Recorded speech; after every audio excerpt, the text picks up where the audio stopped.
Bonjour les gars, on se retrouve dans cette nouvelle vidéo pour parler du match qui a opposé Hoffenheim face au Bayern Munich. Un match qui s'est soldé par 4 buts à 1 en faveur des Bavarois. Sans plus tarder, on va commencer déjà par parler un peu de la composition proposée par Vincent Kompany. Vincent Kompany a proposé une composition 4-2-3-1. Au poteau, on avait Manuel Neuer. En défense, on avait Lemmer, Kimita, Boye. Au milieu, on avait Pavlovic, Goretzka. En attaque, on avait Luis Diaz, Jackson, Karl et Keane. Donc aujourd'hui, il y avait Karl qui était titulaire, Jackson aussi qui était titulaire. Ça fait du bien aussi de titulariser ces nouveaux joueurs. Et c'était bon. Voilà. Bon, pour ce match-là, il faut dire que c'était vraiment un peu mitigé parce que le FC Barcelone n'était pas présent dans ce match-là. Voilà, il faut se dire la vérité. Surtout la première période était vraiment catastrophique. On a dominé le match en première période, mais moi, je n'ai pas aimé trop le contenu du match. Je pense aussi que c'est le fait de ne pas titulariser Michael Olise. Voilà. Il y a eu beaucoup de changements. Je pense que c'est cette rotation-là qui a provoqué ça. Notamment l'absence de Kimmich. Kimmich qui est un taulier de la défense. Kimmich est vraiment indispensable pour notre... Qu'est-ce que je dis pas de la défense, mais pour notre milieu. Kimmich est vraiment indispensable pour notre milieu. Sans Kimmich, bon, le Bayern, c'est pas trop ça. Et c'est ce qu'on a vu aujourd'hui. L'absence de Kimmich, c'est vraiment fait ressentir. Kimmich est tellement important pour nous. Il est très important pour nous. Et ça m'étonne de ne pas le voir au classement du Ballon d'Or parce qu'il mérite d'être dans ce classement-là. Il n'est même pas nominé, je pense. Voyez-vous, Kimmich est vraiment un gars qu'il ne faut pas négliger. Il a un grand impact dans le jeu du Bayern Munich. Et aujourd'hui, on l'a vu.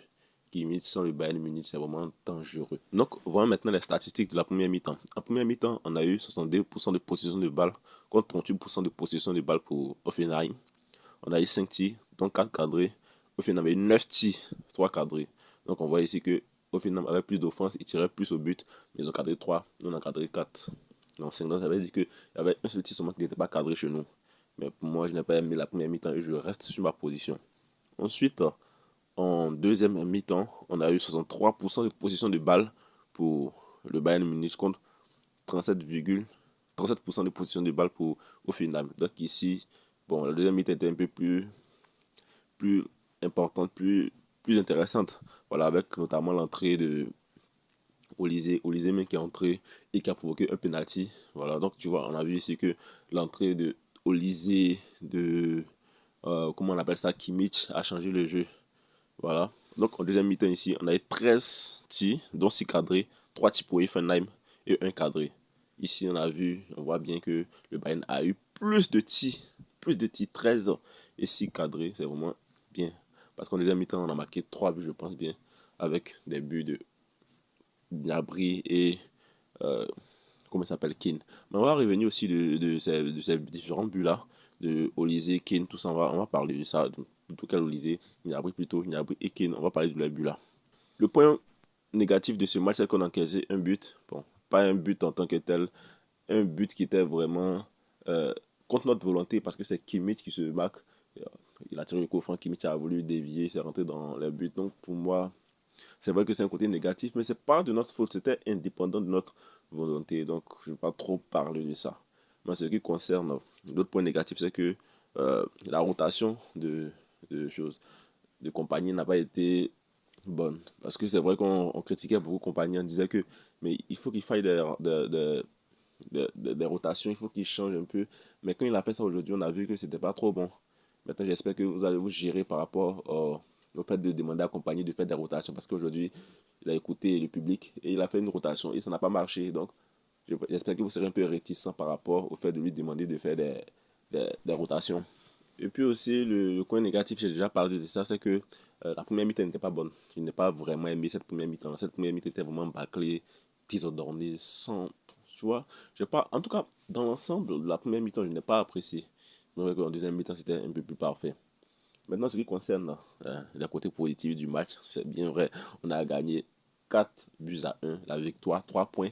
Et aussi, on a gagné à l'extérieur. On a marqué 4 buts à l'extérieur et c'est important. 3 buts d'écart, pour moi, c'est bon. Mais on a marqué 2 pénaltys et ce sont des pénaltys vraiment mérités. Hein, parce que le premier pénalty, Ça allume le bras du défenseur. Donc c'est normal qu'il y ait penalty. Les gens disent que ah, le Bayern, ils ont trop de penalty, mais c'est pas de notre faute. Il tue le ballon, ça tape le bras du défenseur. Qu'est-ce que vous voulez qu'on fasse? Ce sont les règles du jeu. Hein. On dit quand tu prends le ballon de la main dans la surface de réparation et que le ballon se dirige dans les buts, c'est penalty. Et le ballon se dirige clairement dans les buts, donc il y a penalty. Qu'est-ce que vous voulez? En ce qui concerne le deuxième penalty, oui, je pense qu'il y a penalty aussi parce que il déséquilibre au lycée dans la surface de réparation et il y a penalty. Moi, ce qui me plaît, maintenant, on va passer maintenant directement au bon joueur pour une transition. Harry Kane. Harry Kane n'a jamais raté de penalty depuis qu'il est arrivé en Bundesliga. En Bundesliga, il n'a jamais raté de penalty. Bien qu'il a raté des penalty en coupe et en préparation de la pré-saison, il a raté des penalty. Mais en Bundesliga, il n'a pas encore raté de penalty. Et il faut respecter ça. Et vous pensez que les penalty, c'est facile à marquer? On a vu ici l'an passé, il savait comment Mbappé ratait beaucoup de penalty ici. Et vous avez parlé sur lui. Donc, quand Kane marque les penalty, voilà, il faut dire qu'il est fort. Vous pensez que marquer des pénalités, c'est facile? Avoir la pression du public, tout ça. Et Kane, lui, il reste lucide. Il marque ses pénalités. Il transforme ses pénalités. Il n'a pas de pression. Moi, j'adore vraiment Kane. Kane, c'est le joueur par excellence du Bayern Munich. Il fait tout. C'est-à-dire qu'il est à l'attaque, il est à la défense, il est au milieu, il est supporter, il est remplaçant, il est coach, il est gardien. Il fait tout. Ce gars, il est partout. Moi, j'aime ces gens de joueurs. J'aime pas ces joueurs qui sont là que pour marquer, mais ces joueurs qui participent au jeu, qui aident l'équipe. Et lui, c'est ce qu'il fait. Il aide l'équipe, il aide le jeu. Il fait tout, en fait. Moi, je kiffe. Il pouvait bien vrai que Lewandowski marquait plus de buts, mais moi, je préfère Lewandowski.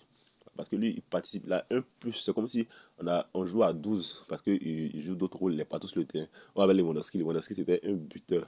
En ce qui concerne les buts, il ne faut pas cracher sur Lewandowski. Il marquait beaucoup. Mais Kane, lui, il fait tout en fait.